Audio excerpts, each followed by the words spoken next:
The struct type provides a way to aggregate a fixed set of data members into a single object. In C++, the struct type is expanded to include function members. This usage was covered in the Classes and Objects chapter. In this movie, we're only dealing with the struct type as an aggregate data type. Here I have a working copy of struct.cpp from chapter 5 of the exercise files.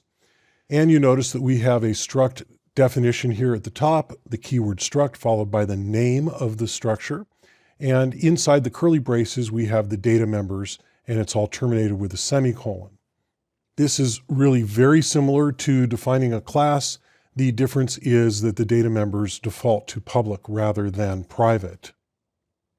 And the way that we use it is very much like using a class object. Here we declare the type, employee, and the name, and we assign it values in an initializer list in curly braces separated with commas.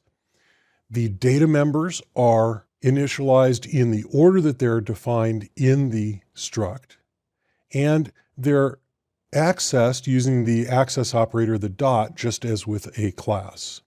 And so when I build and run this, you see it says Joe is the boss and has ID 42, and there's ID, name, and role, just in the same order as they are in the structure definition.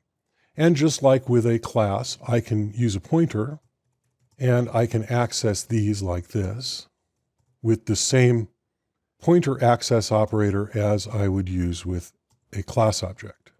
And I build and run and I get exactly the same result. The ability to create data structures using struct is a fundamental tool in C++.